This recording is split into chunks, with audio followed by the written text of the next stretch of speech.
prettiest thing I ain't never in all my born days. How'd old mountain goat like me ever get a young'un like you? You're a queen. That's what you are in that shiny dress standing there. You're a queen. Feel it, Paul. It's slicker than a toad's belly. I'll give you if it ain't. What kind of dress they call that? Well, this is what you call a ball gown. A ball gown? Well, you's even catching on to what they's named. Well, Miss Hathaway, she pinned a piece of paper onto every dress she got me, telling what it was for. You better tote along the shotgun and keep fellas away. Oh, no, Paul. That's what I'm going out for, to meet some fellas. Hallelujah. You know, you're going to find out something I've been saying is the truth. You don't have to dress up in boys' clothes to have fun with boys. I'm going to keep my promise, Paul. I ain't going to wear nothing but dresses for 3 whole days. And I'm going to keep my promise, too. If you don't have just as much fun as you did climbing trees and wrestling, you can go back to wearing your pants and shirt. Goodbye, Paul.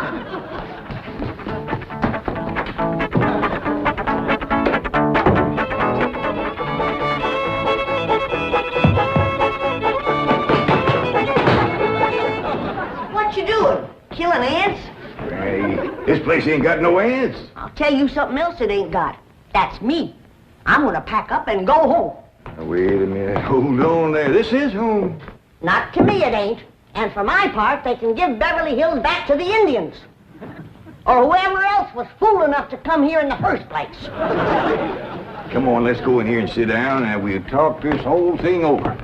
You just got your back up because the police made us get rid of all our cows and pigs and chickens and stuff. Well, that didn't help none. But if they don't allow folks to have stock, why have they got that all-fired fancy stock pen down there? Well, Granny, it turned out that there was something called a tennis court. What in tarnation is a tennis? I don't know, but one of these days we'll get us a pair of them and go to raise them out there. Well, you go to raising them. I'm going back home, where I can get some good things in life, like hog jowls and possum shanks. Now, hold on, Granny. Jethro's out hunting possums right now. He won't find none. I've been all over these Beverly Hills, and I tell you it ain't easy. Climbing fences and walls and jumping over hedges to get around those cement ponds where there are a lot of half-naked women laying there smearing themselves with oil and yelling at you to get out, get out. I tell you, Jed, this place is full of the laziest, greasiest, unfriendliest mess of people I ever did lay my eyes on. Here's Jethro. Hi, boy. What'd you get? I got chased by a fellow with a club. Now, you hear that, Jed? It says Beverly Hillbillies picking on a little boy like Jethro. Come on, Jethro, load up the truck and let's head for home. Hold on. I think I know what's ailing you two. You're just plain old homesick. Well, I'm sick of this home, I can tell you that. Yeah, now, I got a surprise I've been kind of saving. I reckon now's good times any to let the cat out of the bag. We need pigs and chickens, and he gets us a cat. Now, that ain't the surprise, Granny. The surprise is Pearl's coming out here. Ma's coming out here? Yeah, and she's bringing your sister Jethrine. Hot diggity dog. Yeah, I wrote her a letter. I said, Pearl, I says, why don't you come out here and bring Jethrine? We got lots of room and plenty to eat, and we sure is a hanker to see you. Oh, boy. I gotta get us some possum now, because if there's one thing Ma and Jethrine likes, it's grits and possum shanks. You don't look particular cheered up, Granny. Jed, you might fool that boy with a story like that, but not me. What do you mean? Since when can you write letters? Well, now, Granny, now, wait a minute. Wait a minute. Granny, I didn't write that letter by hand. Held the pencil twixt your toes, did you? No, I wrote it by a new way. The banker's secretary showed me. It's called dictation. What's dictation? Oh, it's wonderful, Granny. You just talk and she writes it down. She sure must write fast. Yeah, with a bad hand, too. She got a bad hand? This one, she calls it her shorthand. I don't care how many letters you dictate, Jed. Pearl ain't a-coming out here. Leastwise, not right now. Well, sure she is, Granny. She's looking to find a husband for Jethrine. I'll tell you who Pearl is looking to get a husband for. Pearl. And I think she's got her cap set for that oilman that bought your swamp. Mr. Brewster? Why, he lives clean over to Tulsa. Yeah, but pumping oil brings him over to your place. And I'll bet you pigs to polecats that when he shows up, Pearl ain't fur behind.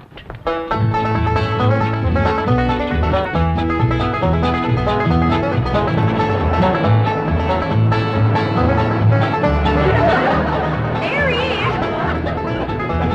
Hold on, Jethrine.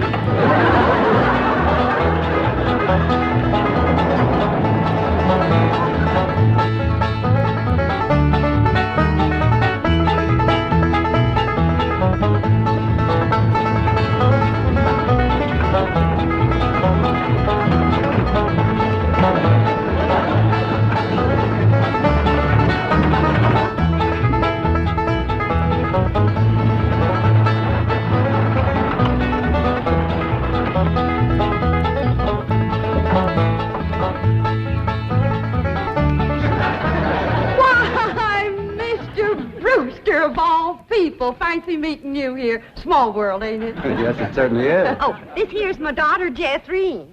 This is Mr. Brewster, dear. I'm pleased to meet you, young lady. Hi. May I give you a hand, Mrs. Bodine? Oh, thank you. You stay in the buggy, dear. Careful now. There we are. Well, I see you girls are on your way to a Halloween party. What kind of party? Halloween. What's a Halloween? You don't celebrate Halloween here in the hills? Well, I never heard of it. What's it like? Well, it's an occasion where everyone gets dressed up in their most beautiful clothes. Oh, these old things, they're just something I threw together myself. Well, they look like they came from Saks. Well, they didn't. I made them with store-bought yard goods. Didn't I, Jethrine? Yes, sir. What brings you girls here on this beautiful Indian summer day? Following you. we was headed this way anyway. I promised to keep an eye on the old home place for Cousin Jed, remember? Oh, I hope he won't mind that I had a telephone put in the cabin. You see, we're using it as a sort of a field office. Oh, he won't mind. Especially if you would show it to me and I could see for myself that there was no damage done to the cabin. Well, that's quite all right. Come along, huh? Stay in the buggy, dear. Well, perhaps you'd like to stretch your legs. They're long enough now. Jethrine's awful tall for her age. She takes after her father. Her late father, that is. I'm a widow. Yes, I believe you told me. Oh, that's right. That's when you told me you was a widower. Yes. You, still are, I suppose. A widower? No, yes. Stay in the buggy, dear.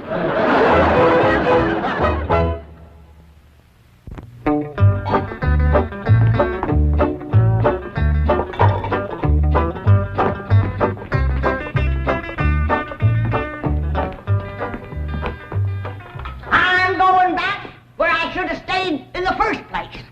Now, Granny, before you do something you're liable to be sorry for, you better take another look around. See all the nice things we got here that you wouldn't have back home. Like what? Like this great big cooking room, for one thing. Why, you could take our whole cabin and put it right in this one room. Well, if you did that, I might stay. What about them big ice boxes? Ain't got nothing like them back home. Didn't need 'em. Got nippy in the fall like the good Lord intended it to. This crazy California stays warm all year round. That's awful good for growing things. Look at that fruit there. Did you ever in your whole born days ever see anything as pretty as that fruit? Don't spoil neither. Don't taste neither. Oh, now. Jethro ate a whole bunch of them grapes. 2 apples, a pear, and a whole handful of strawberries. And he said there wasn't one bit of juice in the whole kit and caboodle of them. He said it was dry as wax.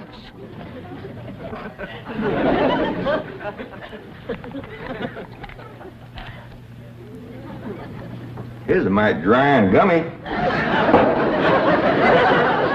Maybe you ain't supposed to eat this fruit. That's the trouble with this miserable place. You ain't supposed to do nothing. You ain't supposed to have cows or pigs or chickens. You ain't supposed to fire up the still and make a little moonshine whiskey. Answer me, what can you do in this Beverly Hills? Well, you can do lots of things, Granny. Things you couldn't do back home. Name one. Well, you can call up your friends on the telephone. No, you can't. Why not? 'Cause we ain't got no friends, that's why not. There ain't been one neighbor come a-calling on us since we moved in here. Oh, so that's what's ailing you. Nobody's been coming to call. Well, now you gotta remember what Pearl said. This here is Beverly Hills where the movie stars live. What's that got to do with it? What's that got to do with being friendly? Nothing, I just thought it might sidetrack you. Well, it didn't. Movie stars are people just like us, ain't they? Yeah, certainly prettier. Wouldn't it be worth waiting for if one of these days they come a knock on the door and we go to answer it, and we open up the door and standing there would be Mary Pickford. Mary Pickford? Yeah, with the golden curls hanging down her back and her pretty little rosebud mouth saying friendly things like, howdy there, I'm Mary Pickford. Oh, you'd say to that? I'd say, who's Mary Pickford? That's what Granny, she's America's sweetheart. You know that movie house where Pearl plays piano on Saturday nights? I heard of it. Well, she says little old Mary is everybody's favorite. Well, tell me this. If Mary Pickford moved in that little cabin down the creek from us back home, what would we do? Oh, we'd have gone calling and brought her over a mess of pone and skinned possum. Yeah. And has Mary Pickford brought us a mess of pone and skinned possum? No, she ain't. You gotta remember, Granny, she probably spends 4 or 5 hours a day just fooling with and combing that beautiful curls hangs clear down Uncle to... Jan! Well, hello, Jethro. What'd you get this time? I got arrested.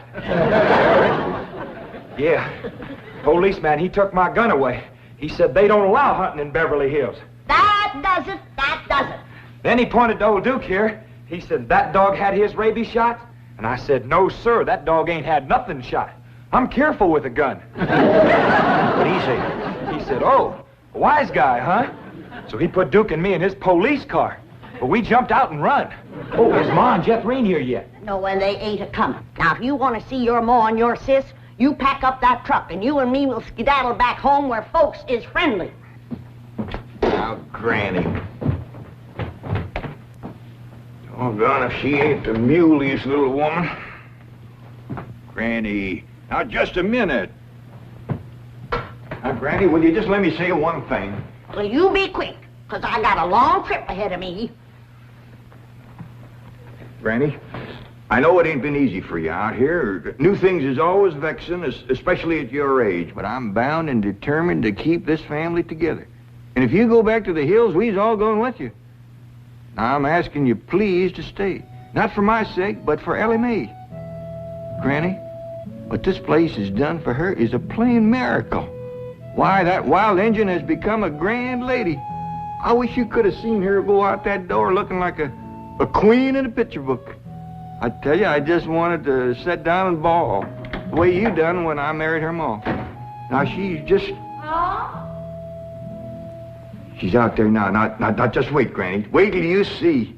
In here, Ellie Mae. Huh? You sure was right. Oh, Hoggin, you don't have to wear boys' clothes to have fun with boys. May, you promised me you wouldn't wrestle. I ain't been wrestling. Then what have you been doing in your ball gown? Doing what I'm supposed to do, playing ball.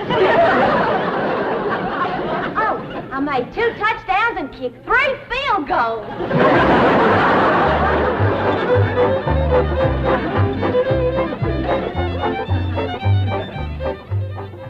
Well, your cousin certainly seems anxious for you to come to Beverly Hills, Mrs. Bodine. Will you? Mrs. Bodine? Yeah. Will you? Yeah. Will I what?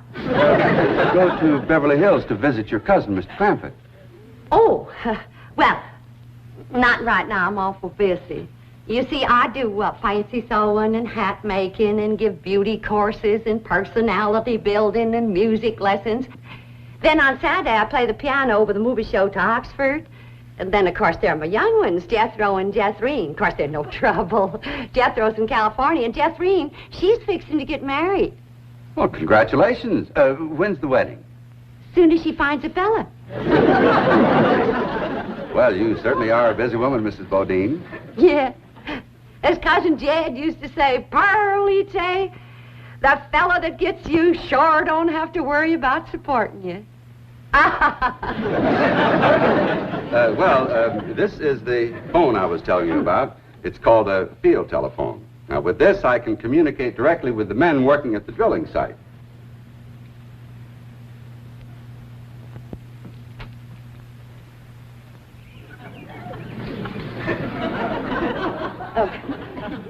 Any young men down there? Oh, yes. Any unmarried young men? I'm sure there are.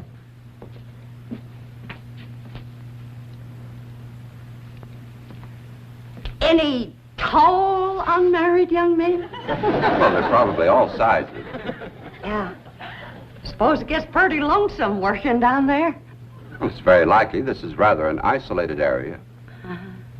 Any specially tall, specially lonesome, unmarried young ones? I don't think I can call any by name, no. Uh-huh.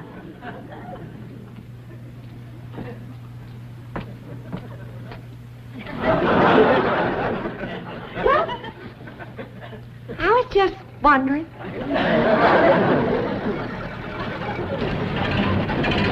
Excuse me, ma'am. Could you tell me where the oil drillers are working today? Well, now. What have we here? Rebecca of Sunnybrook Farm, and pretty, too. You know what, honey? I got something here just for you. A genuine French garter imported all the way from Paris, France. They usually sell for 50 cents, but, honey, you can have it for a quarter. Listen, honey, I'm gonna be around a couple of days. You busy Saturday night? Well, you are now. And there's a dance over in Hooterville. Ooh-wee! I bet you're an armful of mama. I mean it, honey. I like big girls. You just do things to me. You carry me away. All right. Hey, what's going on here?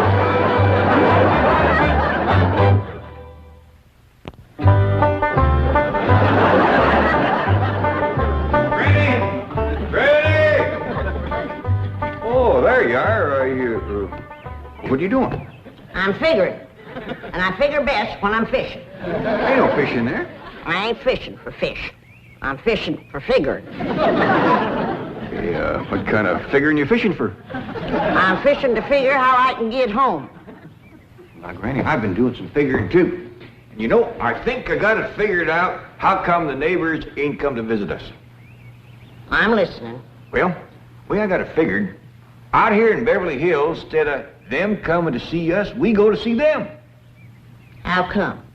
Oh, I don't know how come. That's just the way I got it figured. Mighty convenient figuring. Granny, it wouldn't do no harm and to give it a try. A lot of things is different out here. Well, I'll fish on it for a spell. Hey, Possum. Feed like a whale. Who said there ain't fish in here? Well, that's the prettiest I ever seen. Ah, I gotcha, you rascal. I'm gonna throw you right in the frying pan. This thing ain't nothing but skin. That's your Beverly Hills for you. All flashy and show on the outside and nothing on the inside where it counts. Fishing, people, is two different things. We're going to calling on our neighbors, and then we'll do our judging.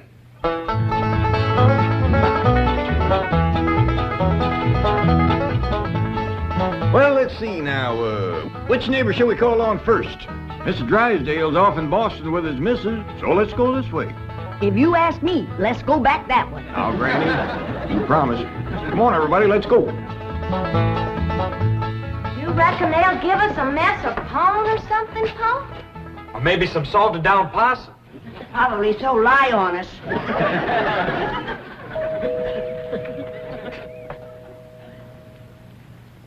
I'm not expecting anyone, Agnes.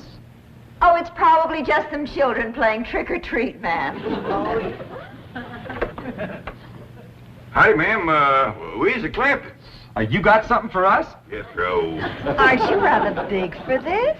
Yes, ma'am, we are. In fact, I don't see how anybody gets through that little door. Just a minute. Come in. Come in and set a spell, as you folks say up in the hill. Well, thank you. We got a lot of calls to make. But, this here is Granny. Howdy. Hello? I'm my daughter, Ellie. Oh. My nephew, Jethro. Oh. And I'm Jed. Hello, Jed. I'm Agnes. Just call me Aggie. Mighty nice place you got here, Aggie. Oh, shucks, 'tain't nothing but a heap of bricks, but we call it home. Well, sure is nice to meet up with you. Oh, well, now, wait just a minute. I got something for you. Wait a second. Here you go, Granny, and Ellie, that's you, and Jethro, you and Jed. There. Yeah, thank you. That's mighty neighborly of you. And you must come and see us sometime. Yeah, we'll go hunting together. Hey, Aggie, you like to play football? Love it. Well, there's a whole bunch of fellas that plays in the pasture down the way a piece. And they'd like it just fine if I could bring some more girls along. I don't think... Please, can we go out now? Not yet, children. Not till it gets dark.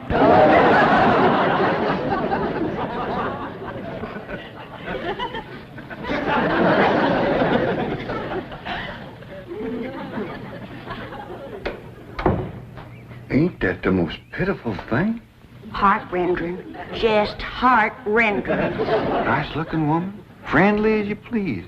But them young'uns is the homeliest I ever see. Wonder she didn't want to come a-calling on us. Yeah. Reckon I'd stay home, too, if my kids looked like that. Kid, I ain't never gonna say a bad word about nobody. I know what you mean. Diggies, every house we went to, they was nice to us, wasn't they? Sure was, Jed. Hey, listen, everybody. I got an idea. Let's call up Cousin Pearl and tell her to come on out here. Uncle Jed, you can't call Ma on the telephone. Well, Mr. Drysdale said we could call anybody we had a mind to. Well, Ma, she ain't got no telephone at home. Don't matter. She ain't never home nohow. The way I look at it, you can't never tell what you can do until you try. Don't forget to spin the wheel.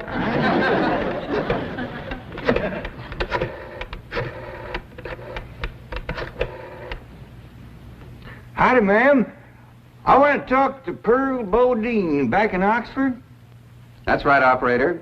J.D. Clampett in Beverly Hills. Oh, Jed's sure gonna be surprised to hear me talking at him on this thing. Oh, they're ready to make the connection. Hello? Jed, that you, Jed? You betcha it is. Hello, Pearl, you old rascal. What you doing down there? Hi, there ain't Pearl. This here's Ellie. Jethro talk in a minute, but first I want to say something. You gotta come out here to Beverly Hills and bring Jethrine.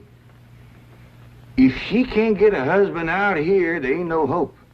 You ain't never seen so many homely young'uns in all your born days.